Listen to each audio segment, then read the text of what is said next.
I'm Matthew Shemp, and I'm coming to you today as a member of the Data Committee. I want to talk to you about the databases that I recently shared out to you all. We are using databases sent to our precinct chairs and our precinct vice chairs. I'm the precinct chair of West St. Paul, Ward 3, Precinct 1, and you all are precinct chairs or precinct vice chairs, and so you all have access to databases for your precinct. And we want to use those databases to grow our base, and I'll talk more about that in a minute, but first I want to familiarize yourselves with these databases. These databases are stored on Google Drive, and so you do have to have a Google account in order to access them. I've got my Google account logged in right here. To access it, you can search for WSP for West St. Paul. Dave Napier's email comes up. I've emailed him a few times, but you'll see this folder here. It says WSP Ward 3 P1. You could search for, if you're in Mendota Heights, it'd be MH. If you're in Inver Grove, it'd be IGH. If you're in South St. Paul, it's SSP. Mendota is Mendota. Lilydale is Lilydale. Sunfish Lake is Sunfish Lake. And Egan is Egan.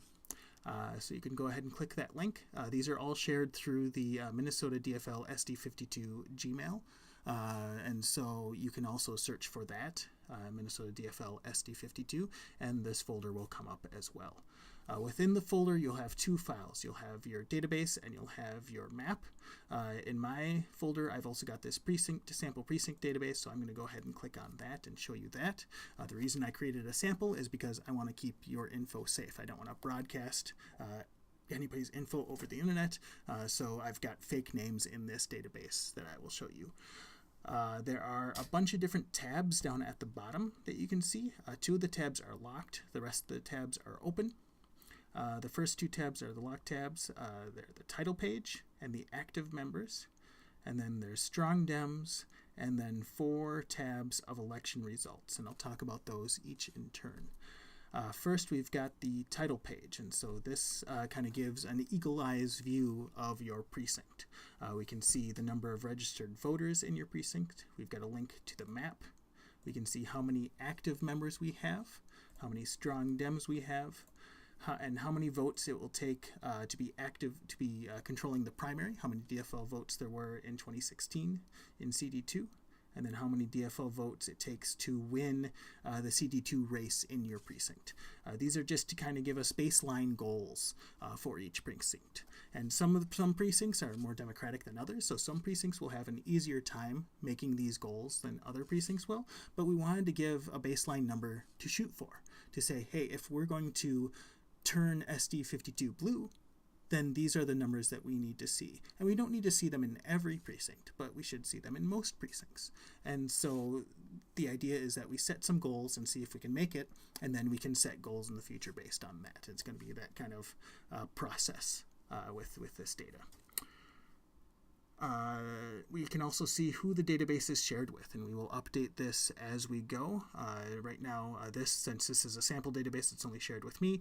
My other database is shared with my co-captains, my vice chairs. The first tab is our active members. This is also a locked tab, and so this tab updates automatically. We have a master database that we use that keeps track of everybody who's done stuff at SD52. They're receiving the monthly emails, they are members, they are active, right? They attend events, they attend things, they can be depended on some level. They might be part of committees or might be part of vice chairs or precinct chairs or things like that. And so this list will have basically the most complete information we can get for them.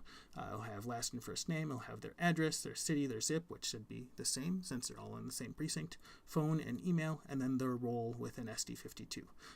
Most of the time, we'll have a lot of delegates and alternates from the convention, but we'll also have people who are, active in the party, their CD2 state delegates, their SEC delegates, their directors, things like that.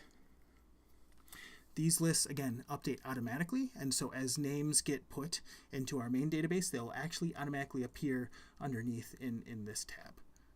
And so you will not be editing this tab at all. The next tab is the Strong Dems tab, and this tab is a snapshot of your precinct from the DFL database called NGP Van. I took this snapshot in May, and I got all the data out of it, and I said, hey, where are the strong Dems in our precinct? And I made lists.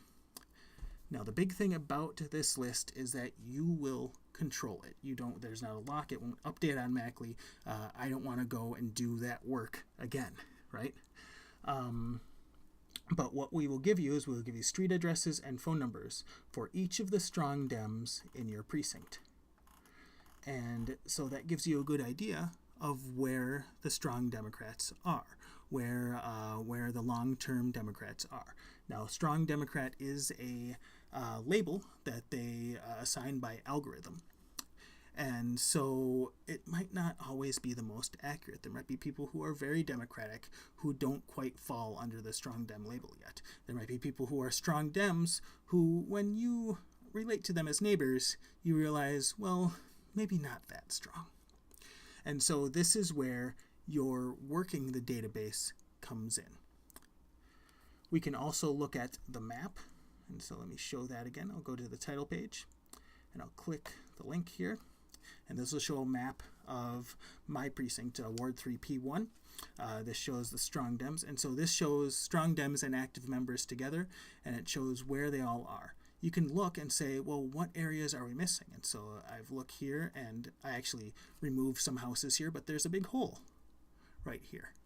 And so you might ask yourself, well, who lives there? Is it just a Republican stronghold on this block in Seminole, Mahnomen? I always say that wrong. Mahnomen. Or are there strong Dems that we don't know about here? Are there people who could be active in our party, could be active in our organizing unit, who aren't here? And so it's this information that we're giving you is something that we want you to use to help outreach and help grow our party, help grow our organizing unit, and help grow our base, help get people who want to be active in the Democratic Party a way to be active at a local level so that they'll make the most difference. Our primary objective for outreach is to build an educated, engaged, and networked electorate and community and ensure that everyone is invited and welcomed. We can't do that unless we know who's out there already, ready to work and welcome everybody. The better we do that, the more we can achieve together to improve lives and benefit everyone. And that includes supporting great candidates. It also includes building our party beyond just an election. And so this database will live on beyond this campaign season. That's the idea, is that we want to be using this database in 2019. We want to be using this database again in 2020. We want to be using it again, no matter what form SD52 takes after the census in 2021 and so on. We want to build coalitions to drive specific changes that we want to see in this district. And so this database is a way to build off the philosophical backbone of relational organizing. You might have seen on the Facebook group I shared an article about relational organizing. I encourage you to read it. How you use this database is up to you. We're depending on you to form relationships in your community. For example, in Ward 3 tomorrow, I'm going to be putting together a potluck. I use this database in order to figure out, okay, so who do I invite to the potluck? I said, who can I invite in Precinct 1? Who can I invite in Precinct 2? I made phone calls, I dropped flyers, I sent emails, and so that is how I use the database. I said, who do I know? Who do I already have a relationship with that I can depend on? And you'll know people in these databases. It will be surprising to you. It'll be like, oh yeah, I know that person. I borrowed my lawnmower from him. I lent my lawnmower to him 2 seasons ago or whatever. And so it's important to use those relationships and to figure out how can we use those relationships to help broaden the reach of our party and help make change in this district. The last 4 tabs are all election results from your precinct, specific to your precinct. The ones that say P on them are the primaries. So this is the 2016 primary. This is the 2016 general, 2014 primary, and 2014 general. And so those election results are to give you, again, some context on, well, how conservative or liberal or Democratic or Republican is my precinct? What sort of expectations can I have? What sort of expectations can I build on? And how can I make sure that we do better moving forward? We want to look at very much at turnout. SD52 is a high turnout area, but I feel like there's ways that we can still increase it, that we can still get those turnouts even higher. And if you think about that, that can be really powerful in terms of sending a message to the rest of CD2 and to the state. And so that can really make a huge difference. That's about it.